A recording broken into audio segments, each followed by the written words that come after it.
Assalamualaikum warahmatullahi wabarakatuh. Sampurasun. Sampes. Nah, sebelumnya aku mau nanya, kalian semua udah pernah ke gedung sate belum? Sudah. Nah, buat yang belum, jadi aku bakal ngajak kalian jalan-jalan ke Museum Gedung Sate. Oke, next. Nah, tapi sebelum aku ngajak kalian jalan-jalan ke Gedung Sate, aku bakal ngasih 3 topik yang bakal aku kasih tahu ke kalian semua, yaitu ada satu, sejarah Gedung Sate, ada lokasi Gedung Sate, dan kenapa kita harus ke sini. Ya. Nah, tapi sebelumnya aku mau perkenalin diri aku dulu. Aku mau Rizky Fadilah dengan nomor induk 100 800 220 15 yang bakal ngajak kalian jalan-jalan online ke Museum Gedung Sate. Nah, jadi lanjut ke topik yang pertama ya, langsung aja ke topik yang pertama, yaitu sejarah Gedung Sate. Nah, jadi sejarahnya itu, Gedung Sate itu merupakan kantor Gubernur Jawa Barat dan memiliki ornamen yang khas di menara sentralnya, yaitu apa, ada yang tahu gak? Tusuk sate lebih tepatnya. Ya. Nah, tusuk sate ini juga punya artinya sendiri, yaitu total harga dari keseluruhan biaya pembangunan si gedung sate itu sendiri. Ada yang tahu gak gedung sate total harganya berapa? 6 juta gulden, atau kalau misalnya dirupiahin sekarang itu 3 triliun, kurang lebih 3 triliun rupiah. Nah, gedung sate ini juga udah lama banget jadi landmarknya Kota Bandung, bahkan landmarknya Jawa Barat gitu. Udah terkenal juga di Jawa Barat, bahkan di seluruh Indonesia ya. Nah, kalau misalnya kalian nggak tahu nih gedung sate itu rancangan dari siapa, orang Indonesia atau bukan, jadi gedung sate itu dirancang sama arsitek Belanda, namanya itu Insinyur J. Gerber. Nah, gedung sate ini menjadi unik karena gaya arsiteknya itu memadukan dua gaya arsitektur, yaitu gaya arsitektur dari barat dan juga gaya arsitektur dari timur, teman-teman semuanya. Dan gedung sate ini dibangun pada tahun 1920 dan sampai akhirnya selesai di 1924.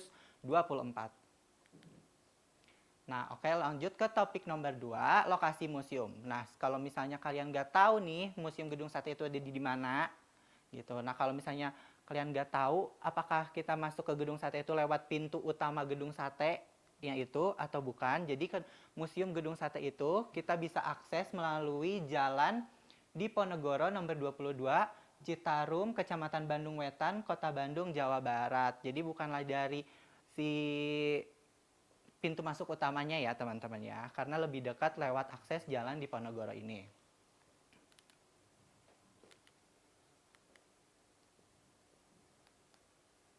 Oke, di Museum Gedung Sate itu ada apa aja sih? Nah, sebelum kalian masuk ke Museum Gedung Sate, kalian bakal ngelewatin pintu utama dari Museum Gedung Sate ini. Nah, pas kalian masuk, kalian harus beli tiket yang harganya itu cuma 5.000 dan kalian udah bisa mengakses semua fasilitas yang ada di Museum Gedung Sate itu sendiri. Gitu. Nah, yang pertama yang bakal aku kasih tahu ke kalian semua, fasilitas yang unik banget menurut aku dan harus kalian cobain itu adalah auditorium pemutaran film sejarah Gedung Sate itu sendiri. Jadi di dalam situ kalian bakal ngerasain sensasi kayak nonton film di bioskop. Ngerti kan semuanya? Dan filmnya itu ngebahas tentang gimana mereka ngebangun gedung sate, siapa aja yang terlibat dari awal sampai akhirnya sekarang itu gimana gedung satenya itu sendiri bakal diputar di film sejarah gedung sate itu.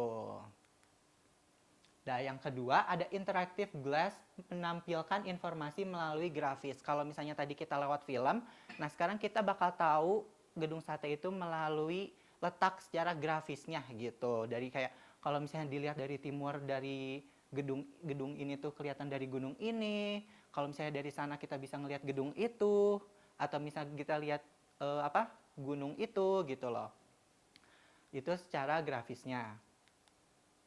Nah, yang ketiga ada augment reality. Nah, kalau di sini itu seru banget karena kalian bisa ngerasain langsung ngebangun si gedung sate itu sendiri. Jadi kalian di mana kalian itu ada di satu ruangan, ada TV-nya juga. Nah, di TV itu tuh kita bisa lihat siapa aja yang ngebangun dan kita bisa lihat diri kita ada di TV itu seakan-akan kita lagi ikut ngebangun si gedung sate-nya sendiri.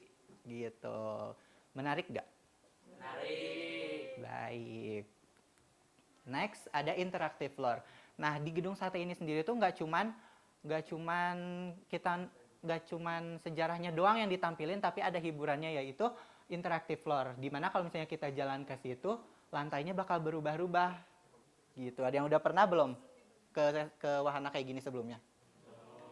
Nah, wajib dicoba ya karena harganya cuma 5.000. Nah, yang keempat ada arsitarium. Nah, di sini tuh kalian ngelihat dokumentasi dari awal sampai akhirnya sekarang. Kayak gitu semua dokumentasi pasti ditampilin di arsitarium ini. Nah, yang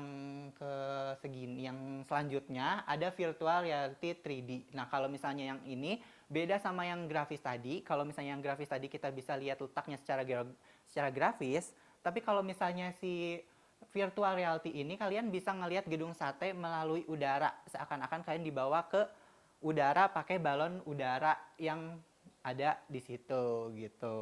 Sensasinya juga lumayan sama. Jadi bisa dicoba banget, harus dicoba aja. Kalau misalnya kalian ke gedung sate, kalian harus benar-benar coba semua wahananya karena gak rugi, cuman goceng, cuma 5.000 doang, kalian bisa ngeakses semua fasilitasnya. Nah, topik yang ketiga, yang terakhir, kenapa sih kita harus ke sini? Kalau misalnya kalian belum pernah ke situ, kalian harus ke situ karena yang pertama itu menambah pengetahuan kita tentang gedung sate. Apalagi gedung sate ini adalah markahnya Kota Bandung ya. Karena kita tinggal di Bandung, karena kita orang Bandung, atau lagi bermukim di Bandung, kita harus tahu sejarah dari landmarknya Kota Bandung dan bahkan landmarknya Jawa Barat. Yang kedua, menimbulkan rasa bangga kita terhadap Kota Bandung, terhadap tanah Sunda ya, karena di sana juga sedikitnya ada sejarah-sejarah Sunda-Sundanya. Gitu. Yang ketiga, menambah pengalaman. Kalau misalnya kalian belum pernah ke sana dan kalian suatu saat ke sana, nambah pengalaman gimana di sana sensasinya, gimana di sana rasanya, itu bakal menambah pengalaman kalian. Dan yang terakhir adalah tempat wisata yang edukatif pastinya, karena selain kalian ke sana cuman lihat-lihat doang, tapi kalian tuh pasti dapetin ilmu di sana. Ilmu sosial yang sangat bermanfaat untuk semuanya gitu. Gitu aja, ada pertanyaan sebelumnya? Boleh. Ada WC-nya nggak ya? Pasti ada dong WC-nya, ada, dan dijamin udah bersih juga gitu. Udah dibersih, ada kantinnya juga gitu. Saya mau nanya untuk jam bukanya dari kapan? Jam bukanya itu jam bukanya itu dari jam 8 sampai jam 5 sore. Gitu aja. Terima kasih semuanya. Wassalamualaikum warahmatullahi wabarakatuh. Waalaikumsalam.